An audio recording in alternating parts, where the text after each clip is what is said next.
ਵਾਹਿਗੁਰੂ ਜੀ ਕਾ ਖਾਲਸਾ ਵਾਹਿਗੁਰੂ जी की फतेह। अनमोल विचार चैनल विच तुहाडा स्वागत है। अपनी अज दी वीडियो दे विच आपां उन्हां गलतियां बारे गल करनी आ जिन्हां गलतियां दे करके साडे घर दी बरकत, साडे घर दा पैसा, साडे घर दी तंदुरुस्ती साडे कोलों मूँह फेर लैंदी आ, जिस कारण करके साडे घर विच हर वेले परेशानी बनी रहिंदी आ। अते नाल ही नाल उन्हां कम्मां बारे गल करनी आ जो काम करन दे नाल साडे घर दे विच वाहिगुरू अकाल पुरख जी दी बेनत किरपा हुंदी आ। साडे घर दी खुशहाली, सुख शांति, पैसा, बरकत सब कुछ बनिया रहिंदा है। तो फिर अज दी पूरी ही वीडियो नूं अंत तक ध्यान दे नाल सुनना भी, समझना भी अते ध्यान देना कि किते साडे घर दे विच भी ये गलतियां वार-वार तां नहीं हो रहीआं। जे हो रहीआं ने तो उन्हां गलतियां नूं सुधारना है। तो देखना सुधारदिआं सार कुछ ही दिनां दे विच सानूं साडे घर दे माहौल दे विच, साडे घर दी बरकत दे विच काफ़ी बदलाव वेखण नूं नज़र आवेगा। इस करके पूरी वीडियो नूं ध्यान नाल सुनना। सब तो पहला कमेंट बॉक्स दे विच जाके धन गुरु नानक देव जी जरूर लिख के आना। तो देखो जी, साडे घर दी खुशहाली, सुख शांति, साडे घर दी बरकत साडे घर दे जीआं दी तंदुरुस्ती दे नाल जुड़ी हुई आ। जेकर घर दे जी खुश ने, तंदुरुस्त ने तो ये सारियां चीज़ां अपने आप चल के आउणगीआं। पर जेकर साडे घर दे जीआं दे विच सहनशीलता नहीं आ, गल गल तो कलेश कर लैंदे ने, गल गल तो काले पैंदे ने, तो फिर उत्थे कोई भी काम सही तरीके दे नाल नहीं हो सकता। क्योंकि जिथे आपस दे विच विचार ही नहीं मिलते, आपस दे विच बैठ के कोई सलाह मशवरा ही नहीं हुंदा, उत्थे घर दी तरक्की किस तरह हो सकती है। घर दी तरक्की घर दे सारे जीआं दे उत्ते निर्भर करती आ। जदों घर दे जी रल मिल के बैठते ने, घर दी तरक्की दे वास्ते कोई ना कोई फैसला करते ने, सारे रल के हिम्मत करते ने, तां ही घर विच पैसा बरकत आउंदी आ। तां पहली गल तां इह आ कि घर दे विच कदे भी कलेश नहीं होण देना। जिथे कलेश हुंदा ना, सियाणे कहिंदे उन्हां घड़ियां दे विच पानी भी नहीं रहिंदा। तां कलेश तो दूरी बना के रखनी आ। कदे भी निक्की निक्की गल तो काले नहीं पैना। अते कलेश तो दूरी तां बनेगी जदों साडे विच सहनशीलता आवेगी। सहनशीलता दी कमी दे करके ही अज असी अपनी कामयाबी तो दूर होंदे जा रहे हैं। कहंदे किसी गल नूं सह के अगे निकल जाना, ये भी एक कामयाबी आ। कहण दा भाव है कि किसी ने सानूं कोई गल कह दित्ती, असी काले नहीं पए, कुछ देर लई असी सह लिया, उस गल नूं समझ लिया, तो हो सकदा है असी वड्डे नुकसान तो बच जाइए।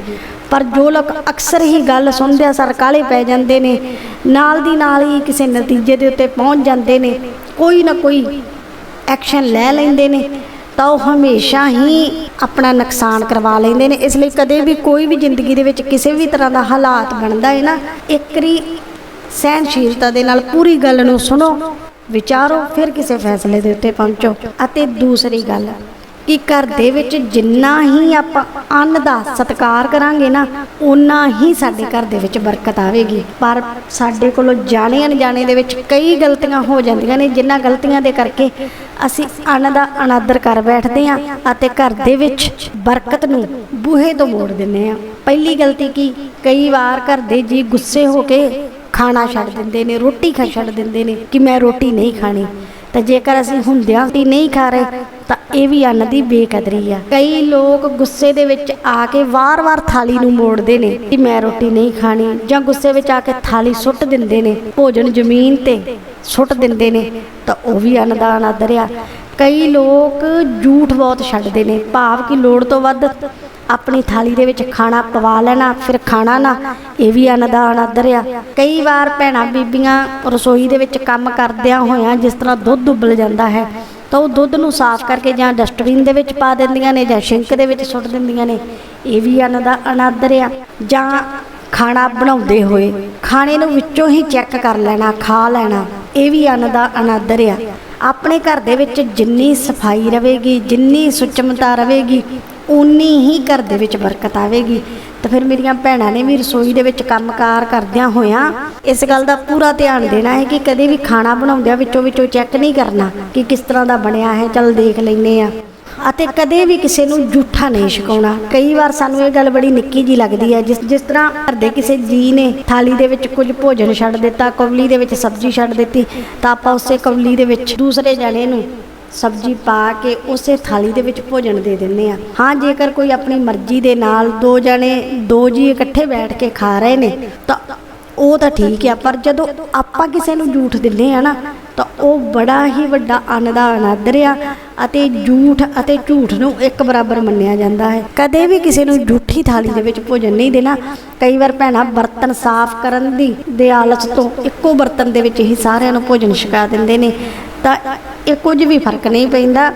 ਸਭ ਨੂੰ ਅਲੱਗ-ਅਲੱਗ ਥਾਲੀ ਦੇ ਵਿੱਚ ਸੁਚਮਤਾ ਦੇ ਨਾਲ ਖਾਣਾ ਦੇਣਾ ਚਾਹੀਦਾ ਹੈ, ਕਿਉਂਕਿ ਜੇਕਰ ਇੱਕ ਦੂਸਰੇ ਦੀ ਝੂਠ ਖਾਂਦੇ ਆ ਤਾਂ ਕਈ ਤਰ੍ਹਾਂ ਦੇ ਕਿਸੇ ਦੇ ਗੁਣ ਔਗਣ ਨਾਲ ਹੀ ਗ੍ਰਹਿਣ ਕਰਦੇ ਆ, ਤਾਂ ਕਦੇ ਵੀ ਝੂਠਾ ਨਹੀਂ ਛਕਾਉਣਾ ਚਾਹੀਦਾ।